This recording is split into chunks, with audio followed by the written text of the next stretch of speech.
call the meeting to order at 3:39. I mean 34. How do you read a clock? And let's do roll call. Anderson? Here. Ein and Lynch, present. Frazier? Gade? Grimm? Here. Harrelson? Murray? Here. Shetty? Here. Silman? Present. Smith? Here. Sturdivant. Members of staff? Sarah Gardner present. Daniel Bissell. Megan Hill. Diane Platt. Great. Next up, we have approval of the October minutes. Are there any corrections needed? Questions, concerns, amendments? This is Shetty. I move to approve.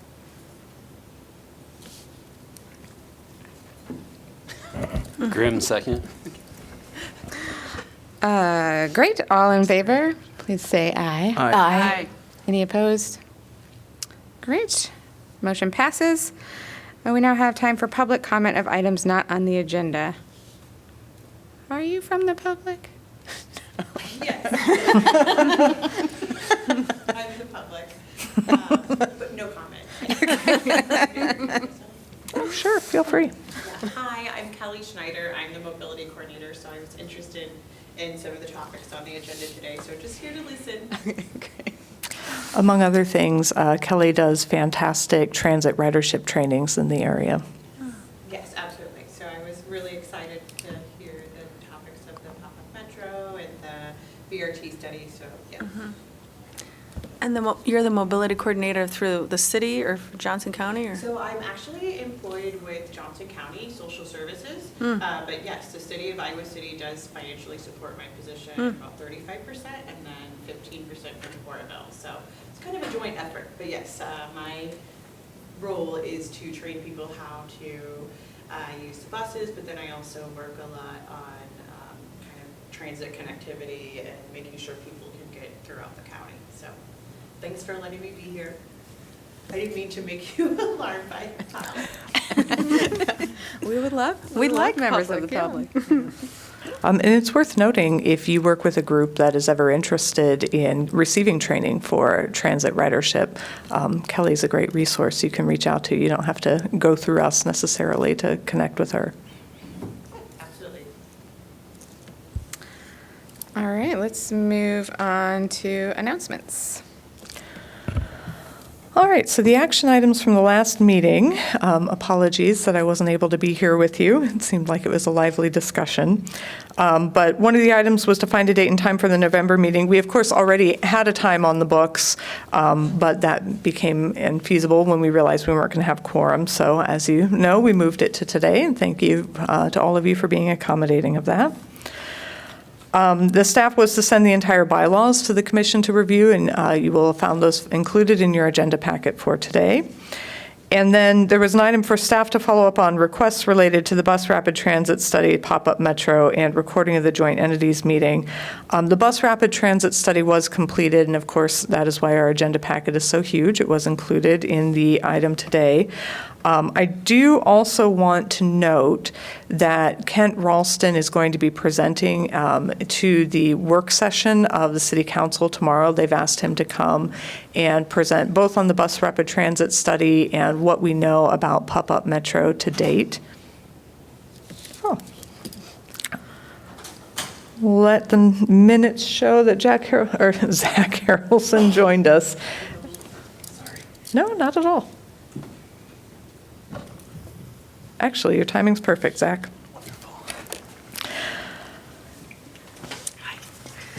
So I was just saying that Kent Ralston is presenting tomorrow in the work session to City Council. I did reach out to Katie Gerlach about this meeting and the suggestion that she come in and present. I did not send out the recording to the joint entities meeting, in part because there have been several meetings between when she presented at the county and present. And I think it has, my understanding is it has maybe impacted the timeline and some of the budget numbers that were initially presented. So rather than send you information that was outdated, what I'm going to propose is that I will send you the recording from the work session tomorrow so that you have the most up-to-date information. And we will also continue to work with Katie to try to find a time for her to come and present to you as well. Does that sound like a workable arrangement? Okay, great. And then that brings us to events. I was hoping Jamie Gade would be here to talk about how awesome our ribbon cutting was at the airport. I put it in here even though the date has come and gone, just so that you all are aware that we did have that event last week. It was very well attended. We actually had all the seats filled. Lots of people came out. There were great pictures. We had representatives from all the federal designates to Congress from our area, which was really wonderful, and just a lot of excitement around that solar array. So it was a good event all around. And Megan arranged for us to have cookies with Goldie wearing sunglasses on them, so it was fun. Cool. Are there any questions about the airport solar array since you all didn't have a chance to attend? No? This is Shetty. How big is the array? The array, it has over 300 panels, and oh gosh, the number just went right out of my head. Do you remember, Danny? I want to say it's 140-some kilowatt hours, but I also was writing a grant this afternoon that may have referenced that, so my kilowatts might be getting sloshed around a bit. But it is capable of producing enough electricity for the hangar, the runway lights, and the ambulatory, or for the terminal, I should say. The terminal, the runway lights, and the ambulatory hangar, which is the hangar that services the life flights that come and go from Iowa City. So that's very nice. There is a phase 2 planned, assuming the federal funding stays in place for it. That would also power the research facility hangar. I don't know how many of you are familiar with the operations of the airport, but there's a very interesting University of Iowa research facility out there, and one of the things they do is actually send out helicopters that do visual inspections of transmission lines across the state. And so it's actually a key effort as we look at expanding clean energy on the grid and making sure we have the transmission technology in place, or we're developing it appropriately. They can check and see the condition of the wires and how things are. So it's nice to think that they might also get the benefit of solar energy as well. They're both getting the benefit of that clean energy and playing a key role in its future here in the state. So some nice synergy there. Yeah. Cool.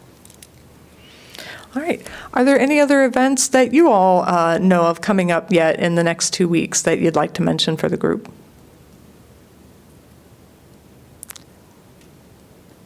Just Thanksgiving. All right, and then we left the strategic plan update in here. This is a bit of a holdover from the last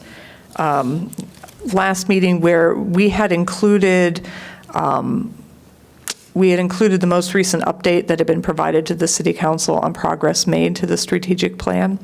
We did also want to note that the City Council has sat down to go back over the strategic plan, make sure it still reflects their shared priorities, and suggest any updates. It wasn't a full update to the strategic plan, just like minor tweaks here and there. But the one addition that was made to it, as I understand it, is there's a call to renew the climate action plan in the next several years, and to develop a climate adaptation plan to work in concert with it. So much as we have been discussing in the last few months about what the next year or couple of years might look like for the commission, clearly City Council has been paying attention and endorsed that as an idea. So lucky us, we get the one update in the strategic plan, but I'm excited that it got included. I think that'll be good work for us to work on. So cool.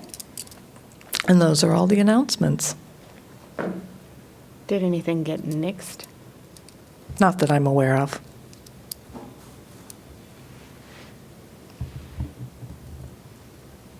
All right, let's carry on to old business. Next steps on Crandall Bus Rapid Transit.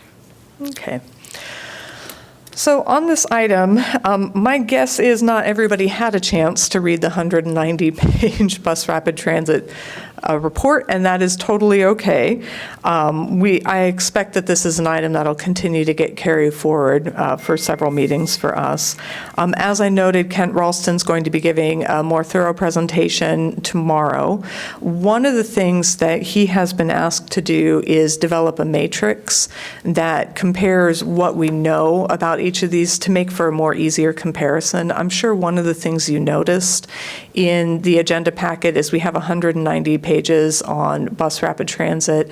We also included Councilor Moe's notes to council because he went out to ride on the pop-up metro train and then come back and report on what he had seen, and that's a slim 2 or 3 pages in comparison. So there's a bit of a information imbalance between the two of them, and I think that's something that council is trying to get their arms around, and I think actually we will be as well. There was an item that came up in the discussion last time about how do we advocate for whatever the preference might be in this case. And so I did just want to do touch in on that question specifically with a reminder. I don't know if reminder is the right word, but just so that we all have some understanding of what the expectations are at this point and going forward. That, of course, you all are very welcome to advocate for any solution that you prefer, particularly in the public sphere as individual citizens. And you can take any information you get in these meetings to do that. You're more than welcome. Everybody has a voice, staff included. But in terms of what the commission itself would do with this particular topic is less on the level of advocacy, I would say, and more on helping just sift through the analysis and make recommendations. And that's a pretty fine distinction. So I just wanted to make sure that we all, like if there are questions about what is exactly the difference, I wanted to make sure that we could help clarify that. One thing that has, I think it'll become clearer too after Kent's presentation tomorrow. So that's my other interest in sending you all the recommendations, just to know what exactly are the questions that council is still grappling with, where they think it would be of some benefit to get feedback from the commission. I can say one thing that seems to be surfacing in the discussions is that the charging apparatus for these trains is novel. The way these trains are recharged is by taking the batteries out, using a forklift, and putting them back in.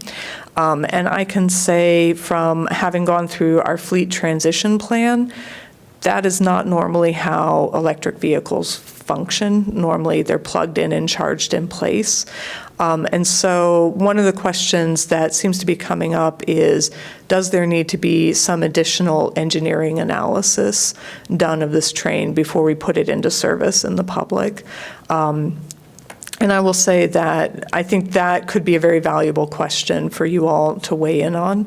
I will say that we don't feel that we have the staff expertise to be able to determine ourselves if that technology is good to go on our own, because it is such a novel approach, if that makes sense. So questions like that might come up as you look at Councilor Moe's notes. You might see some other questions that are bubbling under the surface. I anticipate in December we'll have more of a sense of what kind of feedback they might like from the commission, and we'll of course keep you up to date on that.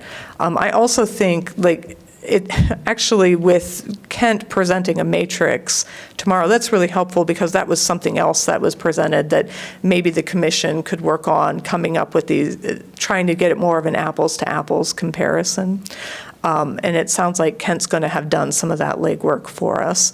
So one other thing we can be doing is taking a look at that matrix and figuring out what kind of information isn't in it that we think should be.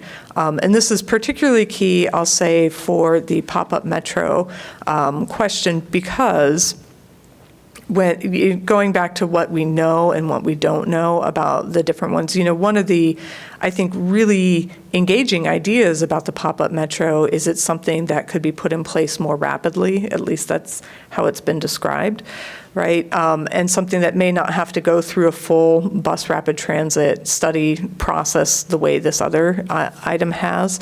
But of course, if you're going to move forward very rapidly on something, you want to make sure that there are any little outlying questions that need to get answered before you do that confidently, right? And so one thing that you as commission members, I think, could be doing that's really helpful is thinking like, are there any outlying questions like that we could be asking and getting answers for? So I hope that helps provide a bit of context. I apologize I wasn't here to give it before. Does anybody have any questions based on that very rambling overview? I have a quick question. So the charging mechanism you're talking about for, removing the batteries with a forklift and so on, that's for pop-up metro, right? That is for pop-up metro, correct. So is pop-up metro the only train concept really being considered for a train, or is it just like pop-up metro or nothing, or, yeah? What I have heard, and this is where I wish Katie and I had been able to connect beforehand more extensively, pop-up metro is the train concept that's being brought forward by Greater IC.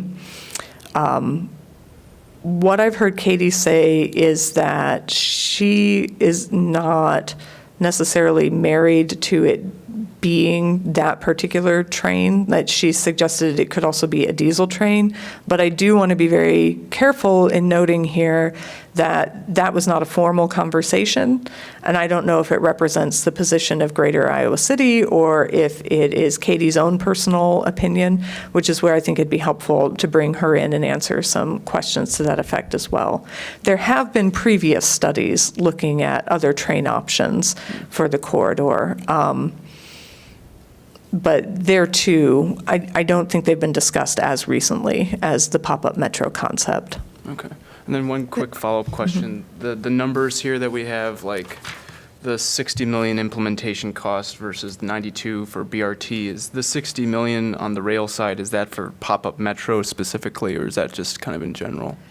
The 60 million, did that come from Councillor Mo's presentation or from the I'm looking- BRT That was study? from the Presentation. MPO last week. Okay, So gotcha. that, I think that was from the study from a couple years ago. Yeah. Okay, yeah.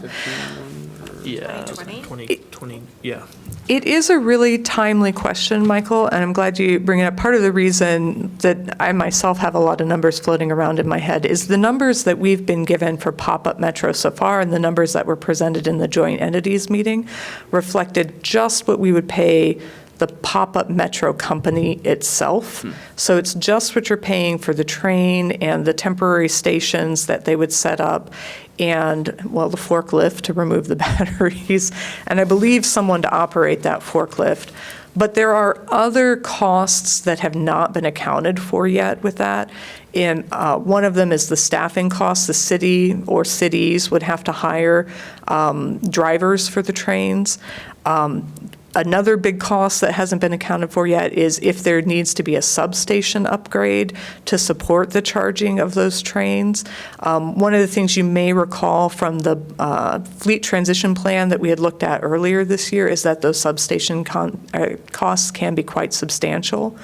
And my understanding is that they just only recently met with Crandic itself to talk about what it might cost to actually rent the Crandic line facilities or lease the facilities to run the trains on. So that's another cost that hasn't been fully accounted yet.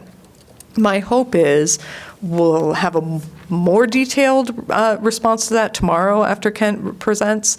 But I think that's something that we will want to be together looking at very carefully to make sure we're getting as much of a apples to apples comparison as we can. But to be clear, we haven't seen, have we seen any pop-up metro numbers? No. Okay, the numbers we have are comparing the rail study from years ago. Yeah. So we don't know, yeah, which are cheaper than the bus. I was just wondering, like, as city staff, are there going to be variables that you would want Kent to kind of look at when he is comparing? I guess one of my thoughts just is there a way to measure the number of, like, this system would be 1,000 less cars on the road compared to this system, and then, like, what is the value in regards to carbon, or, I mean, is that a variable that you, or, I don't know, as city staff, what you might think Kent should be looking at? Well, certainly, we'd be very interested in that. And I think more importantly, you sound interested in it. So I think that's a question we can bring forward and see if we can get some estimates on. This is Silman, and one of the things that I noticed in this rapid transit study is when it talks about it shows the environmental impacts, those, it looked low, environmental benefits, and maybe I'm looking at it the wrong way. Are you talking about the environmental review on page 60? On page 175. Ooh. And maybe I'm associating the wrong heading with the wrong thing, because maybe the mobility, maybe I was looking at environmental benefits and associating it with mobility improvements rather than the thing that it's supposed to be associated with. Can you say a little more, So- Michelle, so we can ask Kent to take a look at it and get us Yeah. a response? And now that I'm looking at it, I think I was looking at it incorrectly, because it shows these, these half arches, and it showed like really low number, for 1.34 million, but I think that's the mobility improvements rather than the environmental benefits, because I looked at that and I thought, why would it have low environmental benefits? Isn't this the reason why we would be doing it? But now that I'm looking at it, I think that the environmental benefits is for the one below it, Okay. where it says 18.1%. Is that correct? Okay. Well, and I will say too, because I know you all have not had a lot of time with the document, that if you have questions that come up, or as you're digging into it more, our next meeting's 2 weeks away, so you can always wait until the next meeting. But you're also free to email me, and we will pass those questions along and try to get them answered, so that we can be progressing expeditiously through the conversation. Well, I just want to echo Angie's comment about thinking not only in terms of like what we've been presented so far are what the relative costs are of the different options, and then what is the projected ridership. But I would love to see things that are like on the flip side. What does that mean in terms of number of cars off the road? What is the impact on carbon? What is the impact on road maintenance? When we take that many cars off the road. Yeah, I'll stop there. Oh, that's good. So I'm just making sure I'm keeping up. You'd like to see impacts in terms of cars off the road, road maintenance, and carbon? Mm-hmm. Yeah, like what are the reductions or savings elsewhere? Even because you can say like, oh, this is going to cost a lot of money and it's going to have this kind of impact, but just to see what the reductions are elsewhere. And when I was looking at it too, it kind of looked like, sorry, this is Smith, that the BRT had a better ability to be flexible, adaptable, and grow.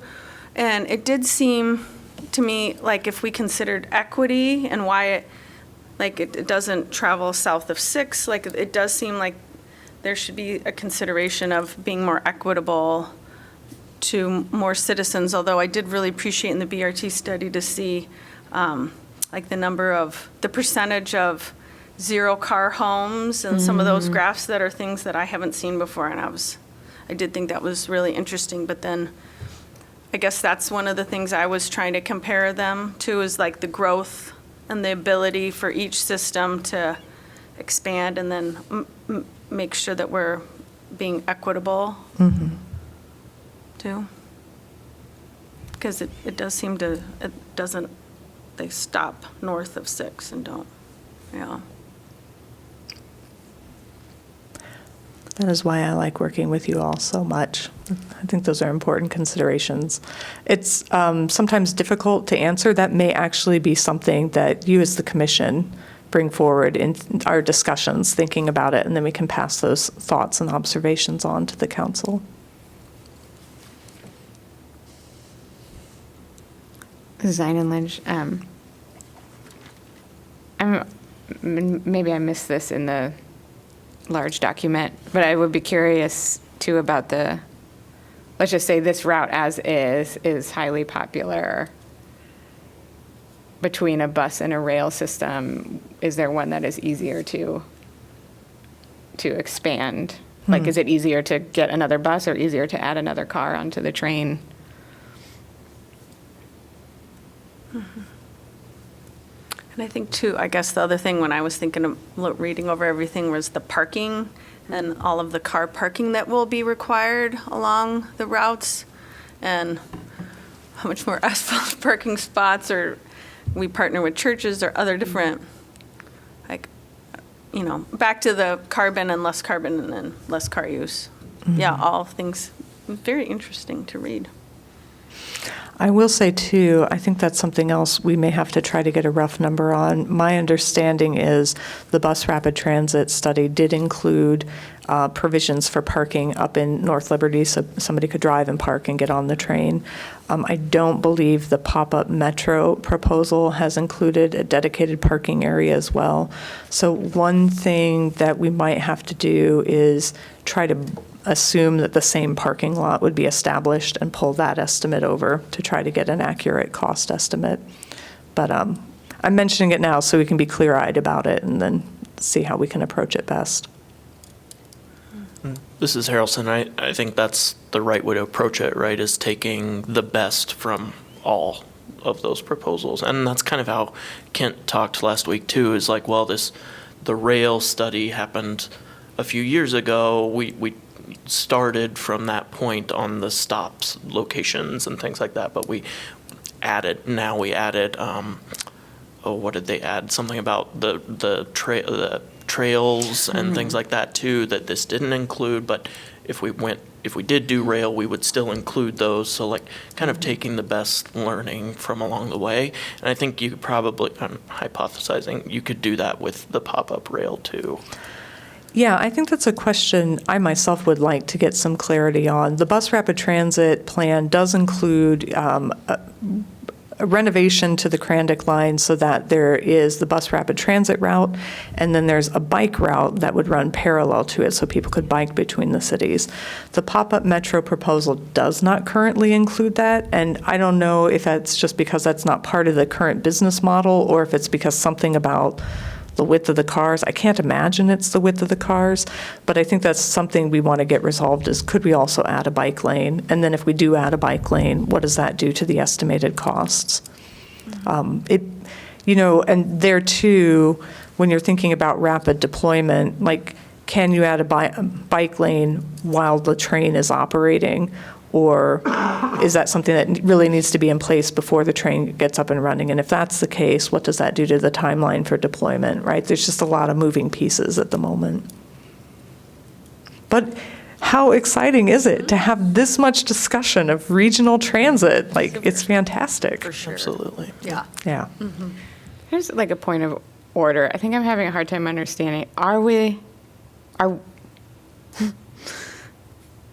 we just right now talking about questions we might have so that it can influence like a matrix?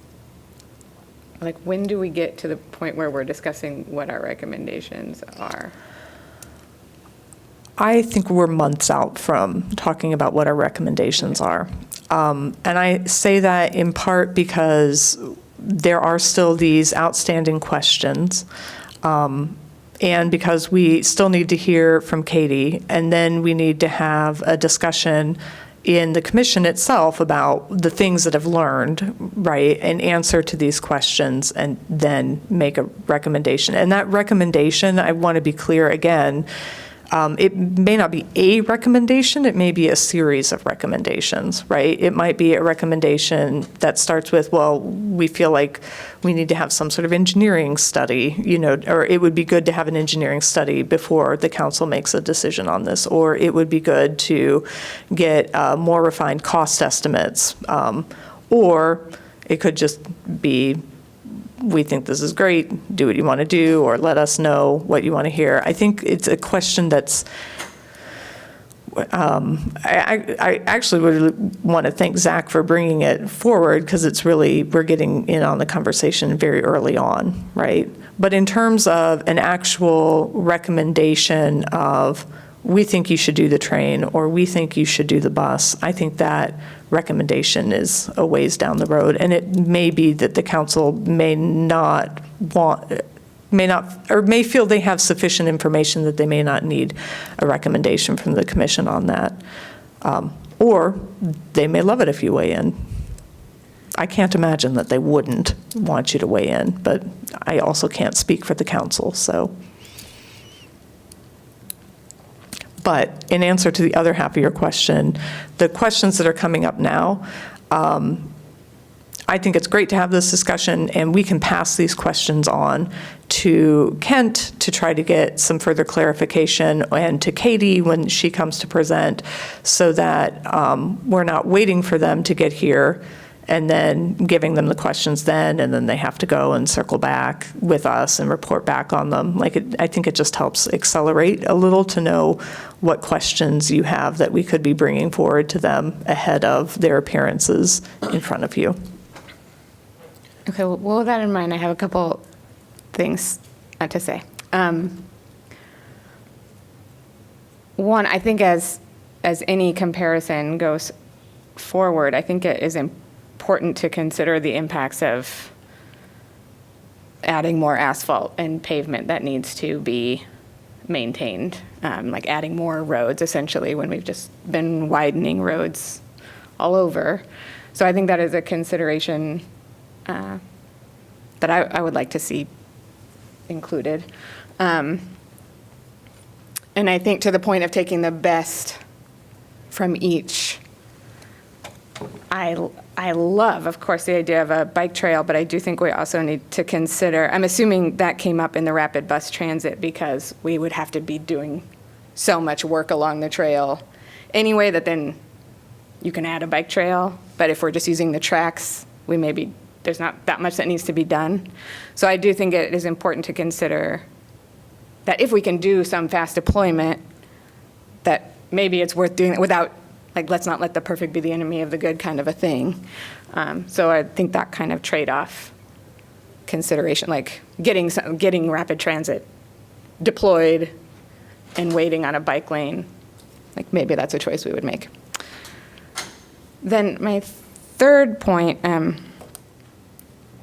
don't know, I think I'm a little concerned about the idea that we can't proactively give thoughts or recommendation to council before we're asked. I do think, rereading the bylaws, I'm saying it is part of our job is to provide that recommendation, to provide that consideration and thought leadership to council on these matters. And I think that we shouldn't necessarily wait until maybe council wants our opinion, maybe they don't. I think we should consider being a more proactive body in terms of offering opinions to council before they're at a decision-making point. Okay, I'm done with my things. This is Anderson. I would just like to, echo that last part. Yeah, I think it makes sense for us to have certain prescribed roles like you're describing.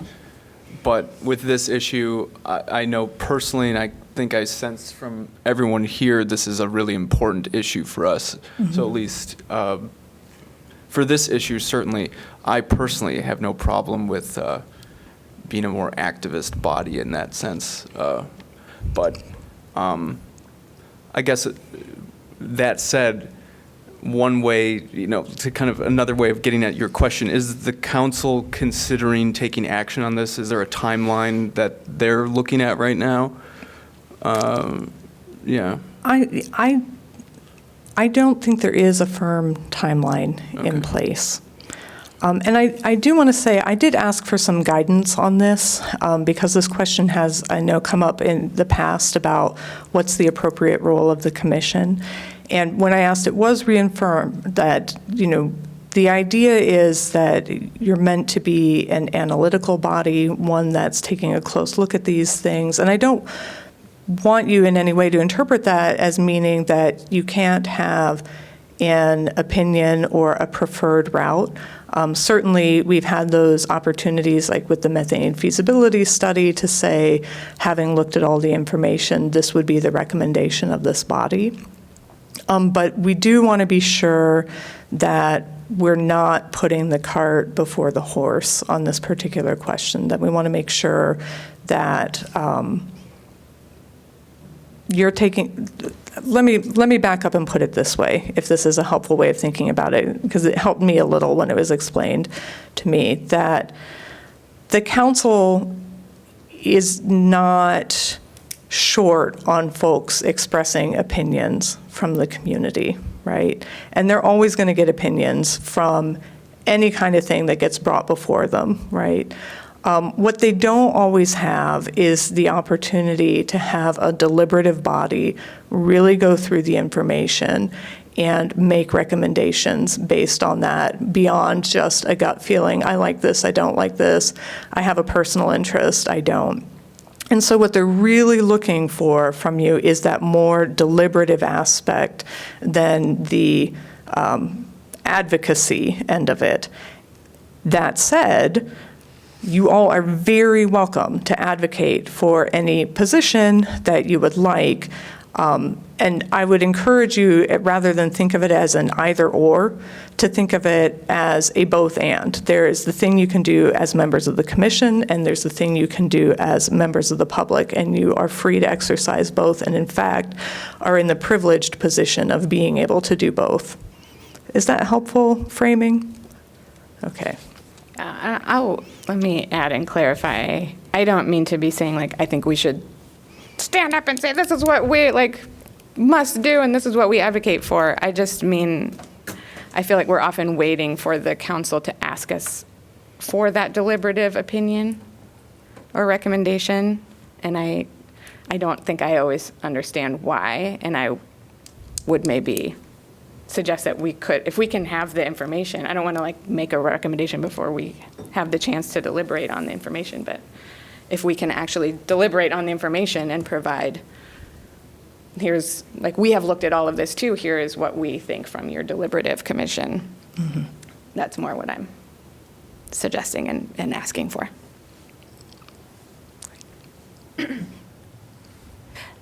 So this is Zilman.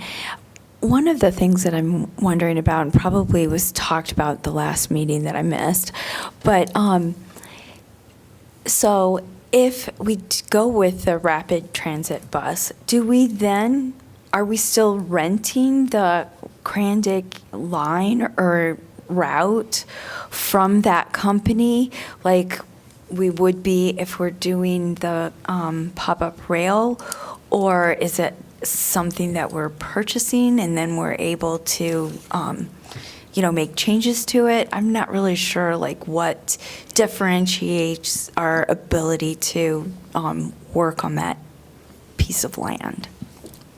That's an excellent question. I don't have an answer for you, but we can add it to the list of questions. Okay. This is Harrelson. Just adding to the list of questions, I guess, to the point of technology readiness and those types of things. Councilor Mo's note mentioned that the pairs of trains, there's only 2 sets in existence, and we could get them, and we could get the other set as a backup. My questions would just be around how tested those are. Are they going to be providing maintenance? How feasible is it for them to produce more of those? Is this is that their product that they then are trying to sell more of going forward, and how ready are they to do that? And then, on the battery charging, similarly, how tested is that? How long have they been doing this? Those sorts of things. So I don't know if, was it Katie? I don't know if she can get some background information and speak to that. I mean, I do think for Kent's comparison thing, I think similar to getting a pop-up metro, same with the BRT, like, I think it's hard to, like, you all purchased electric buses, like, it's not like, I think it's kind of hard to get them, right? Like, I mean, everybody wants them, and so how, like, that, I think would be one of the good variables for him to measure of how easy is it for us to get pop-up metro, bus, like all the different supplies that we would need for each rollout of each one, because it just seems like the electric, they're in high demand, as I understand. But- Ease of procurement Yeah, or something right. like that, yeah.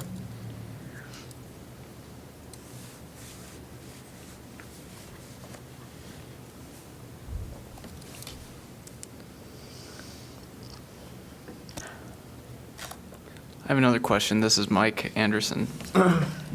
I think I can anticipate the answer to this, but I'm just curious. It seems to me that we're beyond the point of talking about a train or a bus system going to Cedar Rapids as well, because these studies don't really, at least this study certainly doesn't include that as an option. It's something, I guess I just need to hear someone say, like, forget about it for now and work within this box. Or is that still on the table as something that we could do, like, now as whatever project comes up? Or is that, again, something we would have to push off down the line? I think Ken mentioned that when in his presentation, that I think that it is possible then to extend this up to Cedar Rapids, but this is sort of like a first phase. Yeah, I mean, I think it's certainly, like, physically possible. But, like, is it, like, within the political realm of possibility that people are considering right now, I guess? I mean, in fairness, I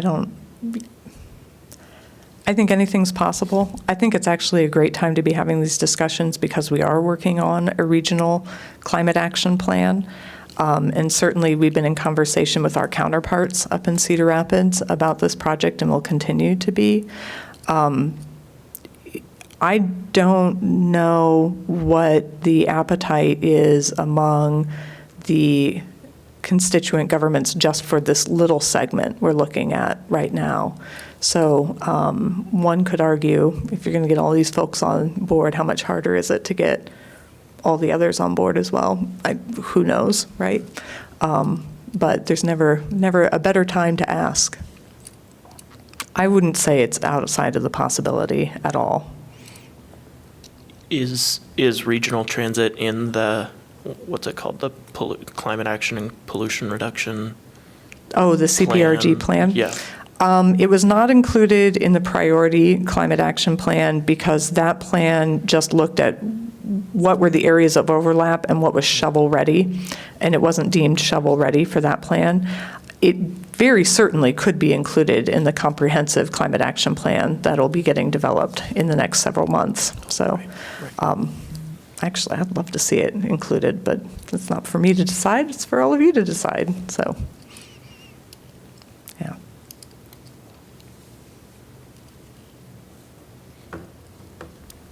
These are all excellent questions. I know that I don't know. I really love that you're bringing them all up. Thank you so much. Even though we don't have a lot of answers right now, I actually think starting from a place of having a lot of questions is a good place to be. So if anybody thinks of any other questions between now and our December meeting in 2 weeks, feel free to email them. We'll try to get these compiled on a list, and we'll certainly share them with Kent as he's developing it, and Katie as well, so that she can speak to these questions as she comes in as much as she's able to. Cool. All right. Shall we move on to the bylaws conversation? Yes. So here too, I want to give a little context, and I want to start by saying we don't have to change anything in the bylaws. There is nothing saying that we should. In some ways, it's a little unusual for a commission to change its bylaws, but the conversation had come up over the course of the last year about whether or not it would make sense to change our meeting time to be a little more accommodating for folks who may not have employers who can allow them to be here, both as an effort to diversify representation on our commission itself and also to create more opportunity for the public to be present. We don't often have, thanks for coming, Kelly, we don't often have members of the public. Part of that reason might be because we're meeting during business hours. And so when the question came up about looking at the dates, then the question came up as well, is there anything else that we might consider changing in the bylaws while we're at it? And so I apologize that I wasn't here to provide this context in our last meeting, but Gabe and Jamie and I sat down ahead of the last meeting, and we went through paragraph by paragraph all of the bylaws, looking for things that might be small changes that we could make. And I say small for the purpose of recognizing that any recommendation we make to the bylaws triggers a process where the city council then has to form a committee itself to go over our recommendations. The committee makes a recommendation to the council. The council votes whether or not to approve changing your bylaws, and then you get to change them or not, according to how they vote. So it was the first step in a longer process.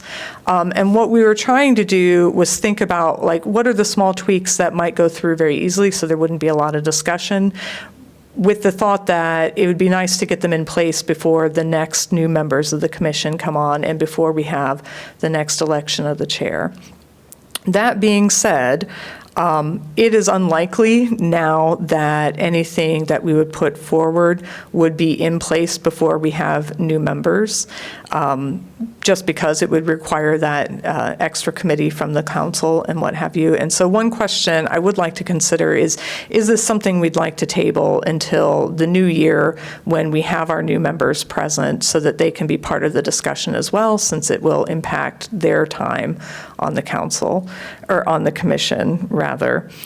But I did want to give just a little bit of the background thinking on all three of these points so that we're clear, and then let you decide if you want to vote on any one of these items now, if you think it makes sense to table it until next year so that the other commission members can weigh in, or if you're like, this was a bad idea to begin with, in which case we don't have to discuss it ever again. And that, I mean, I'm laughing a little, but it is a valid thing to say. Like, it is unusual a bit for bylaws to be changed. So the quick and dirty explanation is the reason we looked at changing the date of the election of the chair and vice chair is that right now we elect the chair and vice chair in January. That is also when we have up to 3 new members joining the commission. And what that means is when we go to elect the chair and vice chair, those of you who've been through the process may recall, it is a little painful. We all kind of sit there awkwardly and quietly waiting for someone to self-nominate or someone to put someone else on the spot. And part of what makes it difficult is we've got 3 members gone, potentially. We've got 3 members who don't know anyone, and so feel a little difficult at weighing in even on a vote. And then, on top of that, we have some standing appointees to the commission, like Wim and Brenda, who, because they are appointed by partners, really probably shouldn't be in the chair or vice chair position.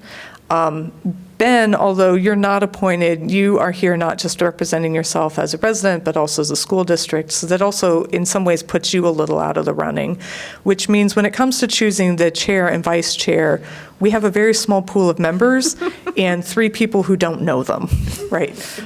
And so the thought was, if we moved it to June or July, what that does is give the opportunity for the new members to get to know everybody else on the commission to get a chance to know the new members, and then hopefully one of those new members, if they wanted, well, at the very least, could vote more confidently on who's going to be the chair or vice chair, but also could offer to volunteer and serve as chair or vice chair themselves, right? So it's really just expanding that pool.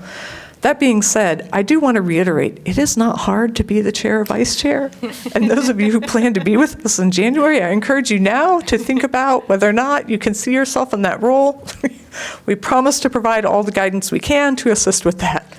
So that is why we looked at chair and vice chair and thought it might be useful.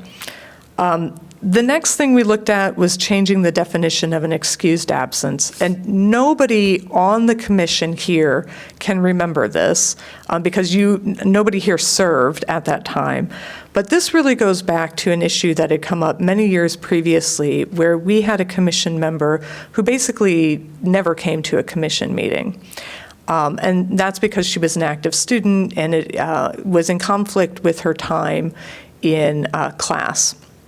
And so for this particular member, she always had an excused absence, which meant effectively there was one position on the commission that was always unfilled, right? And so when we were talking about this a little, we were saying maybe instead of saying, as long as you can provide a reason for not being there. I mean, literally right now under the bylaws, you could say, I'm not coming to this next meeting because I don't like the way the room smells. And that would count as an excused absence, right? And so what we wanted to do was just say what actually would be helpful in this instance is just saying you have to notify us ahead of the meeting. That way we know whether or not we have quorum, right? And to be fair, you can still say, I'm not going to come to this meeting because I don't like the way the room smells. And the way the bylaws are written, it's not going to trigger anything until you say it repeatedly, three absences in a row, right? And so the idea was just to provide a little more clarity. But there too, it's not a change we have to make. It was just a suggestion that came up that might be helpful. And then the final thing that was discussed was changing the meeting date and time, which I already sort of touched on as to why we were taking a look at that. That actually doesn't require a change in the bylaws, as it turns out. That is, you all can just say, going forward, we're going to meet at this time and date, right? So we can actually make that change anytime. I did include in the agenda packet the proposed list of meeting dates based on our current meeting schedule so that you all could have a sense of when those would be. I will say on this last particular item, if we think that's something we're going to change, it would be helpful to know in advance so that there's a whole big process about reserving this room.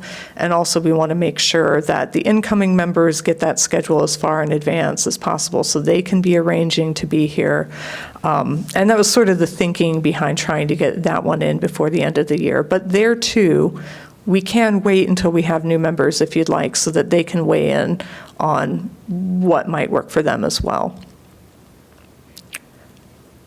Before circling back then and taking these on and deciding if we'd like to have some discussion about changing them now, wait until we get new members next year, or just leave it be and say it's working so far, we don't need to change anything. Do you have any questions for me based on all of that? My first question is, does it all have to happen at once, or could it be split between now and at a later date? That's an excellent question. It can be split. What I would suggest is for the two that actually require a change of the bylaws, the chair and vice chair and the excused absence, I would recommend doing those together so that we're only asking the city council to form the special committee once. You can consider the date and time separately from them, and if you're going to separate them out, that's how I would do it.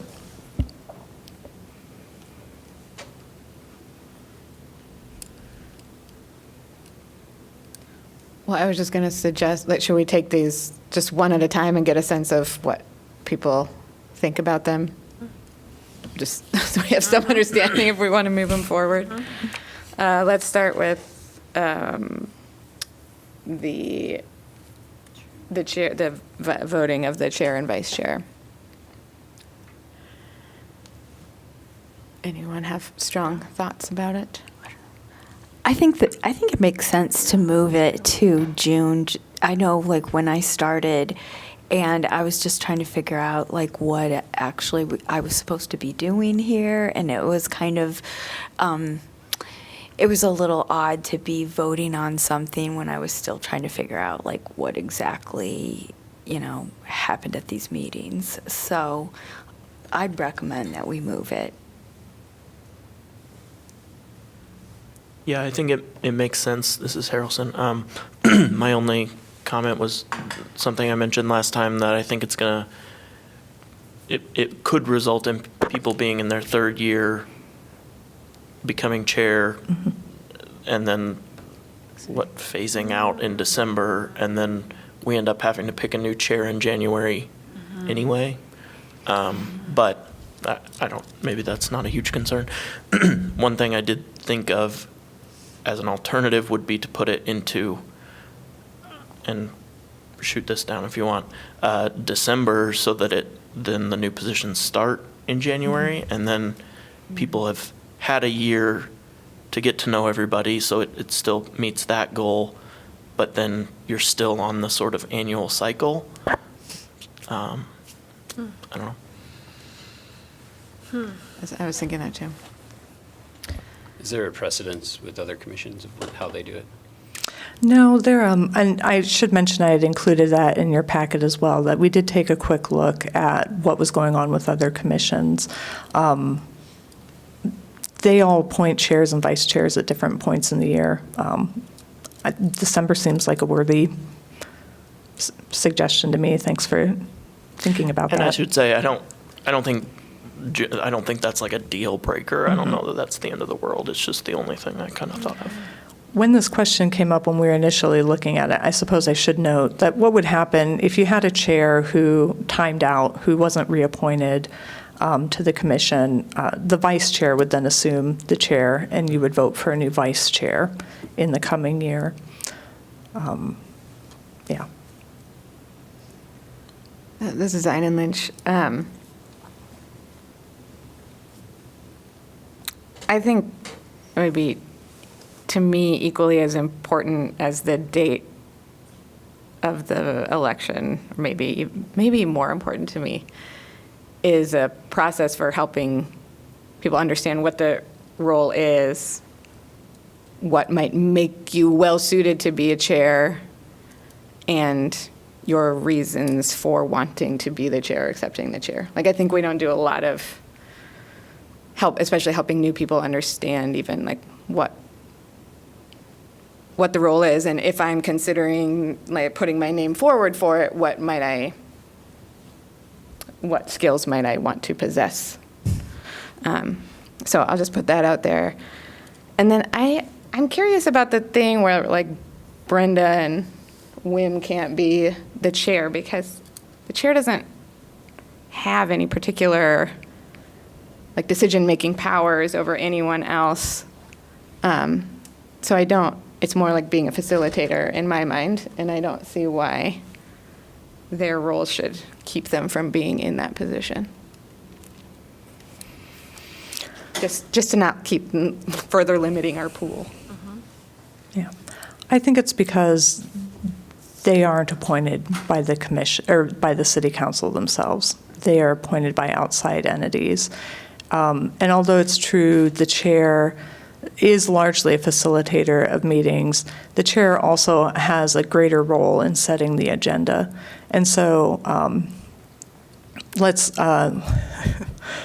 just as a hypothetical, let's imagine that for some reason the commission were set up where someone with big petrochemical had a dedicated seat.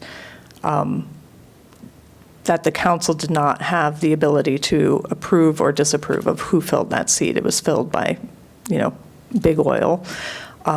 Would we want someone from Big Oil having a larger ability to set things on the agenda and set the course of discussion? It's just, it's an uncomfortable placement. And I think my understanding, Brenda and Wim, correct me if I'm wrong, is that you've both spoken with your employers about this idea, and the sense was that because you're in a unique position, they would not necessarily want you serving as chair. This is Shetty, yes, that's true. And I think as a representative of the university as a whole and not myself, I think that puts a different spin on being a chair of the commission also. This is Murray. I actually haven't discussed it with my employer, but I myself felt like it was a conflict of interest for the reasons you stated, just because I am here representing Mid-American Energy Company.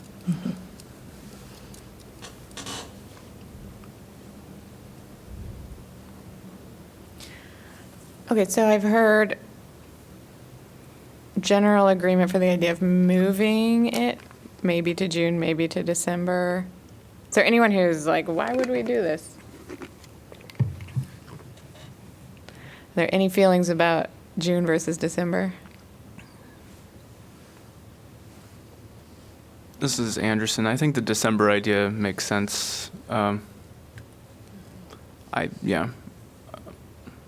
I don't really have strong feelings about it, but that makes sense the way you framed it. So that's all I have to say about that. I think we just need a motion, if that's the direction we want to go in. Okay, because I came up with that. I'll move to change the election date to December. I can, Smith, go ahead. Smith can second, yeah. All in favor of making that proposed change to the council? Aye. Any opposed? Great, motion passes. The second item is changing the wording on absences from consecutive unexplained absences to getting rid of unexplained, adding in absences without prior notification. Any feelings on this one? This is Murray. That sounds much less judgmental. I'm for it. This is Solman, and it sounds very clear. This is Einan Lynch. I don't think I understand how it solves the problem of the student who couldn't come. Like, it seems like it would be the same, but I agree that the wording is nicer. And if we weren't making the other change, I think I would be like, no, let's not make this change, but we're doing it anyway. I think the difference was she had just a standing explanation, and so she never had to check in with us and say, by the way, I'm missing this month too.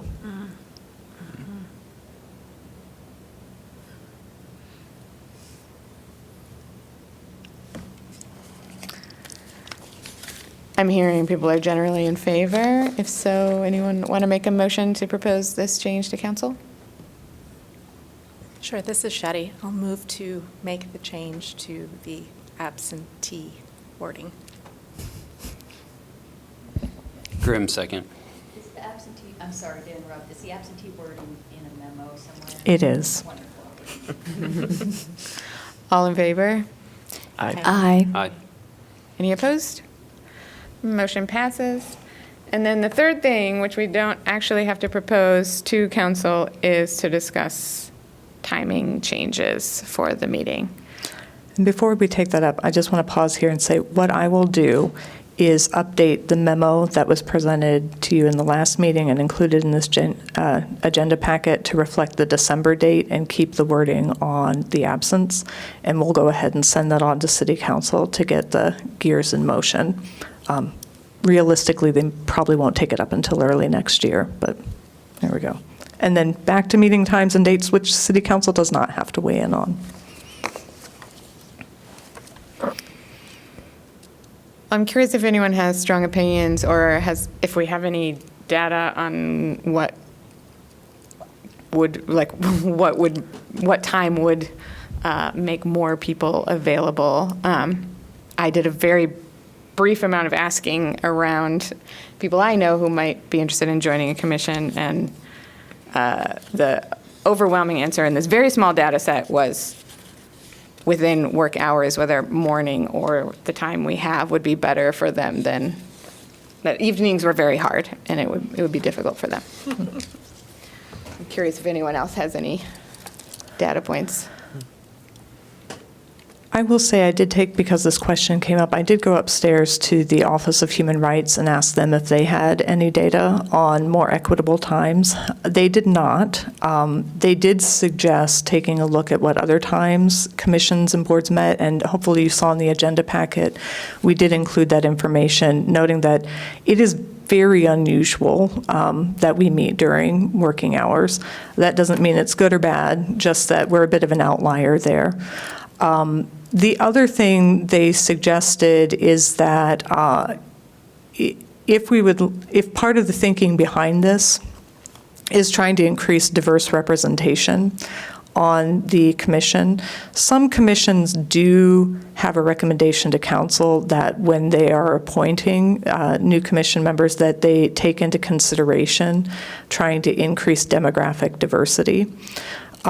So we could also, if we wanted, pair this with saying, hey, when you're appointing new folks to our ranks, formally, we would like to ask you to take this into consideration.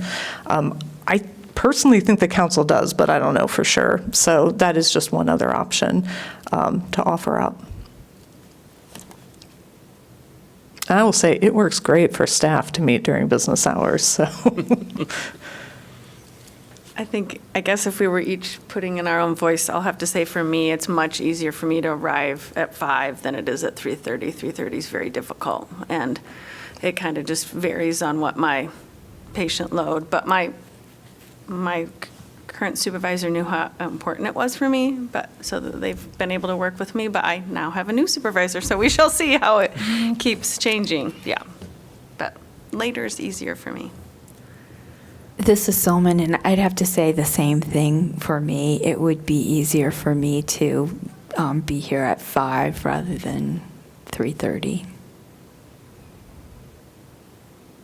This is Anderson. Yeah, I just echo that, and I think it's important to consider the public involvement of it as well. I'm not saying that, if we do it at 5, all of a sudden this room will be packed full of people, but it'll certainly be more likely at 5, I think, than if we keep it at 3:30. This is Murray. I'm better able to do it during work hours. I'm different from all of you, but I can try and be flexible. It's just I might miss some here and there. But we can also see if there's someone else to appoint, I suppose, if that doesn't work out, so. Would it be helpful at all to split the difference? Could we meet at 4:30, go from 4:30 to 6 with a recognition that some people might arrive just a little late or some people might leave a little early? So long as we maintain quorum, we would be able to do that. And like you kind of said earlier, too, I mean, do we wait until January when that seems also really reasonable, but I know, like, I tried to get on this commission for a while, and certainly the time of it always was a concern, and so I was, like, nervous to even talk to my employer about, like, if this should happen, because knowing that it would be a challenge. But, so I assume when you are looking at applying for this position, you already see that the time, yeah, but it may be more fruitful to have the conversation in January, I'm not sure. Have any people already been, like, I won't be here, for example. Have the new people already been appointed? Like, if the new people who have been appointed already know the current time, then it might make sense to wait, because they've already come in knowing what to expect. They have not been appointed, but all the applications are in. So presumably, anybody who has applied to be on the commission has done so on the assumption that it meets from 3:30 to 5. And so on those grounds, it might be helpful for them to have a chance to weigh in as well, if we want to wait on this item until January. Yeah, that seems like a good idea to me. Okay.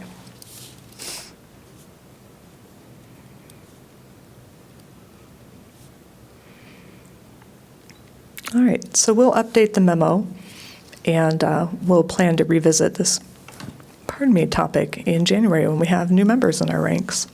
But thank you for the thoughtful discussion of it. It's appreciated.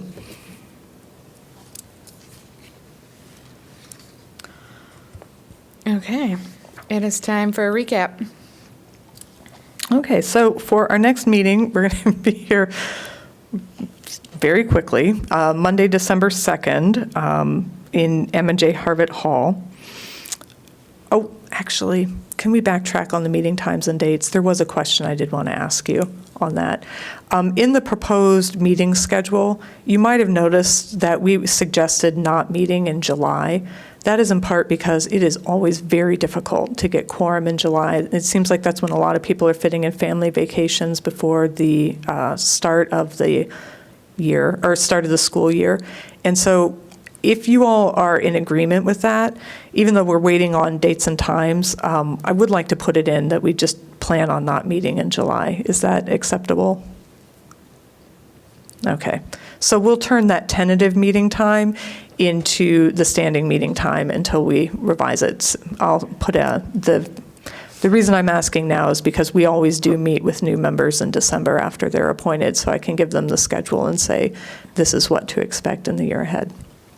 All right, that said, we are going to meet on December 2nd. We'll be in this room from 3:30 to 5. Something to look forward to, we're going to get the start of the presentations from the Climate Action grantees. We've got 3 of them all signed up to come in and talk about the progress they've made with their projects so far. And we will know who our new members are at that time. They won't be attending formally until the January meeting, but we always try to let them know if they want to sit in on an early one, they can come to that one. And we'll be recognizing outgoing members, so lots of fun to look forward to. And of course, we'll see where we are with the BRT pop-up metro discussion. And then actionable items from this, I'm going to update the memo and get that sent off to City Council so we can get that process underway for updating the bylaws. I'm going to send you the recording from Kent's presentation at the work session for City Council tomorrow, so you have the most up-to-date information. And then we will plan on circling back on the question about meeting times and dates when we have our new members with us in January. Am I forgetting anything that's actionable? Oh, and I'll pass along these questions that were raised in the meeting today to Kent and Katie so we can start thinking about those, or so we can start getting information on them as well.